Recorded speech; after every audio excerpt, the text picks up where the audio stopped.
Good morning, Culinary Crusaders. Pitmaster Shane D here. Got a quick question for you.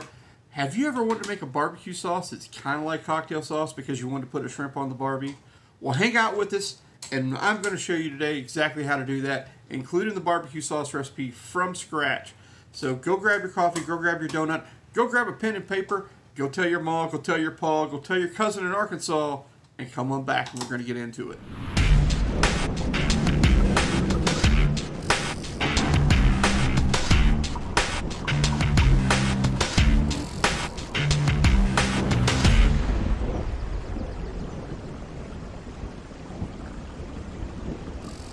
Okay, you're back. See that you brought your cousin. Appreciate it. Appreciate you telling your friends about us. So, what's up with this recipe?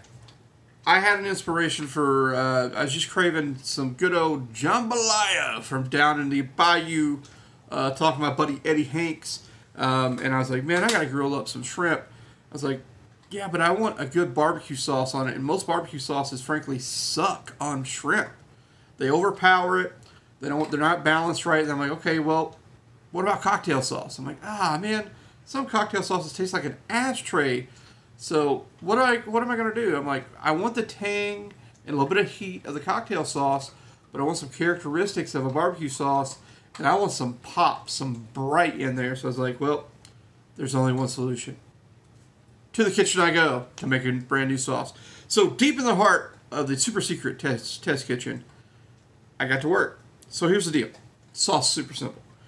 The big deal is that you got to simmer it for a while, okay? You got to reduce it down. You guys are going to hear some popping and cracking. That's Savannah, the super shepherd, eating her bone this morning. She got her treat from just going outside. So that's what that is. I promise no one's being broken in the background. No children or animals harmed in the making of this video. So what do you need to make this sauce? You need a cup of apple cider vinegar. You need a cup of honey. You need a 12-ounce jar of chili sauce. I like the Heinz brand. So why chili sauce instead of ketchup? I like the flavor characteristics of chili sauce a little better. And it's not as sweet. It allows me to control the sweet after the fact. I also like the way chili sauce cooks down. And I just love the texture of it. And for a barbecue sauce that we're doing here that kind of needs to emulate cocktail sauce, it was a good fit. So one 12-ounce jar of chili sauce. Use your favorite hot sauce. I really like Cholula's chili lime. It's one of my favorites. So a couple tablespoons of that. You need a couple tablespoons of minced garlic. I'm a big fan of this stuff right here if you ever see it in your store. It's in a tube. It's already minced up. Saves you a lot of prep time. So a couple tablespoons of this stuff. A couple tablespoons of our friend ginger. Yep. Shane puts ginger and ponzu in every damn thing. I know it. I can't help it.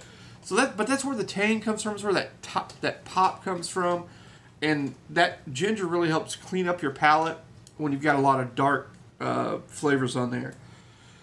So you throw everything in the pool, and everything that is in this list here, in case I forgot anything, because I'm doing this from memory. And you're going to put it on a simmer, a real low simmer. You're going to constantly stir this, whisk this, work this. You're going to have to work this sauce. It's going to start out real thin, and I mean really thin. You're going to have to reduce it down. Understand, you may not be able to reduce this to a point that you really like it, or you don't have time to reduce it to the consistency you want. If that's the case, bring in the superstar xanthan gum. If you don't own a little pack, like Hodgson Farm makes a little red pack, and I'll use like a quarter tablespoon at a time to thicken stuff. And I did that in this sauce to get the exact consistency I wanted. I put a quarter, not tablespoon, Jesus. Dude, you could turn water into a brick with a quarter tablespoon of xanthan gum. A quarter teaspoon, TSP of xanthan gum, just to give it that consistency I want. I really like adding this when I make even my straight vinegar sauce, just because it keeps everything suspended and it doesn't separate as much. And that's it. That's your sauce. You do want to make this sauce at least a day in advance. Stir. It's good, hot, but it's better after you've let it cool down, let it come down to room temperature slowly, put it in some sort of a container, and toss it in the fridge for a day or two. Then you get it back out. That's when you know what consistency you're really going to have, what clingability to the food you're going to have, and what your flavor profile is really going to be. So that's the secret there, man. When you make a sauce, if it's good hot, see how it tastes cold after at least 2 days. Some of my sauces for competitions, I'll make up to a month in advance. Like if we do Memphis in May, I'll make them way in advance. And I'll taste them at different intervals so I know when they're brightest, when they're dullest, what flavor characteristics comes out at 1 week, 2 weeks, 3 weeks, 4 weeks, etc. I know, I'm crazy like that, but that's what it takes. And depending on the sauce, I'll time it where it's at exactly the flavor profile I want when it comes time for turn in. It's what it takes, man. It's the little things. So, that's our sauce. That's the super secret Shane shrimp sauce right there, okay? Don't share it with anybody. Okay, fine, it's in YouTube. Share it with everybody. I like this sauce enough that I may make some changes to it and consider it for a product line that I've been working on. So, may not fit. May. I don't know. You can come up with a good rub that's a good counterpoint to it. So, anyway. What else went on the grill? So, I love a good jambalaya. I love a good gumbo. I love fajitas, too. So, I kind of, in my mind, just kind of mixed all of those things together, okay? I took this pan I've got from Gotham Steel. They sent it to me like a year ago. I honestly never did anything with it. And I was like, you know what? I'm going to see if it'll griddle. Will this thing griddle on the silverback? Cranked the silverback up to 450. Threw all the veggies on there. And by George, it griddled like a champ. Kind of disappointed that I waited a year to use the damn pan. That's the way it goes. You get too much stuff sometimes. You don't really get a chance to really go through and test it like you should. And I just wanted to give it a fair shake. So that's where that pan came from. I honestly don't know if they still sell those pans, and I honestly don't know if they ever put those pans in production, because when I got it, it was a test piece that they were considering doing. I also got a one-off color pot that they did not put into production that really didn't last that long or do that well. So anyway, griddle down. I put some onions. I put some bell peppers. I happen to have one squash out of the garden. I put it on there. Griddled that down. I also had 4 mozzarella garlic chicken sausages that I had, so I cut those on the bias, put them on there, give them a good crunch, pulled all that stuff off the griddle, and threw the shrimp on. Now, you can do these shrimp a couple ways. You can totally put them on a griddle, or you could skewer them and put them on the grill. Man, I just don't got time for all that. I don't want to skewer a bunch of stuff, then take it off the skewer and fight with the skewer when it's, when it's done.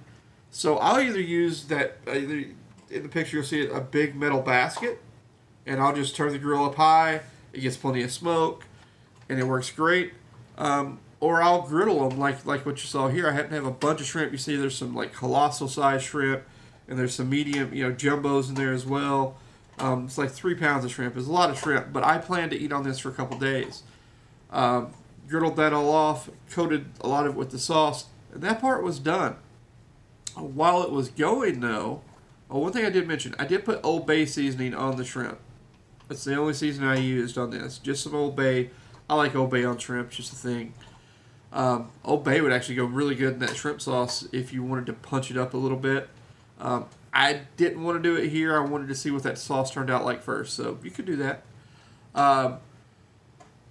Anyway, back to how I could, you can griddle those off. You can put them in a basket. Whatever works for you, doesn't matter. But you want to coat everything you cook just with a dab of that sauce, especially the shrimp. The veggies, you can do it too. And then you can serve that sauce on the side as like a drizzle over everything. But while all that was going, I totally hit the easy button, crushed it. I knew I wasn't going to eat it, that much of the rice. But the Zatarain's dirty rice mix, we keep one of those in the house all the time because my kids love that stuff. They love the gumbo mix, and I know it's not the best. I know homemade's way better.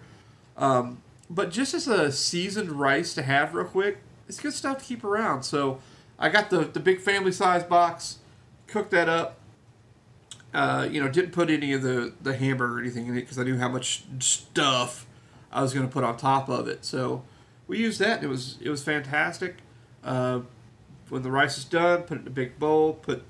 I couldn't even fit all the shrimp and veggies on top, so I put some of it up there, took some shots of it, and then we kind of made little bowls and drizzled it with sauce, and man, it was good. It was real good. So, what are some of the pitfalls in this recipe, right? Every time I do one of these recipes, I try to tell you guys some things to look out for. The big one is, fresh shrimp's best, 100%. Fresh shrimp is best, but you can totally buy the frozen stuff. I bought the frozen, Walmart 1 pound bags here. Yeah, it was expensive, but I was just in the mood for it. You gotta thaw those shrimp, let them, and don't rush it. I like to run them under lukewarm water for a few minutes, and then I'll put them in a colander in another bowl back in the fridge and kind of let that slowly drip through. And once every 3-4 hours, I may repeat that process just to keep them thawing. The other thing I hate is most of these shrimp come with the tail on them, even though they've been, peeled and deveined. It's still that stupid tail, and I know why. It's designed, to be the handle, so you can dip in sauce. Man, there's nothing worse than having to stop in the middle of eating to cut a shrimp tail off when you just want to eat. So pull all those off, get rid of all that stuff, make sure your shrimp are super clean before you start, because you're not going to boil these. They're just getting minimal time on a griddle. We're talking like 5 to 10 minutes max, or 5 to 10 minutes in that basket, and they're going to be done. They do catch a little smoke. Shrimp does take smoke very well. But you got to be careful. Make sure they're cleaned well, because you're going to taste that muddiness if you don't. The shrimp sauce really did clean up the flavor profile. I'll say that. It had the ginger, the brightness of that ginger with the pop of the apple cider vinegar balanced out with that honey. And then it had a way more heat than you think it does. It's not hot, but it's like good Cajun kind of hot. I really enjoyed it. That little bit of Cholula. And again, if you like Frank's or you like Valentino's or whatever brand, I don't care what you use. Tabasco. I think Tabasco's a little strong for this. I like something that's got a good chili flavor and not a super high vinegar flavor, because I want to be in control of vinegar flavor with the apple cider vinegar. That's just me. That's why I use Cholula a lot in recipes. Huge plug for Cholula. Love those guys. I like everything they've ever released. I keep about 5 varieties of Cholula in my house at all times. I am a licensed Cholula member. They did a promotion last year where you could pick your favorite sauce and become a member of the club. But their garlic, their chili lime, their chipotle, man, or as Bobby Flay says, chipotle, it's all fantastic. So give it a try. I mean, they get a lot of crap, but I really like the balance of Cholula's flavors. Not for everybody though. I don't think it always does best on hot wings. It does really good on hot wings. But if you're looking for a traditional buffalo, I get, Frank's, and you're going to put that stuff on everything, and that's great. Use whatever you want here. Don't go cheap on your ginger and garlic. If you can do fresh, do fresh. But peeling ginger and then grating it down to get a couple tablespoons sucks.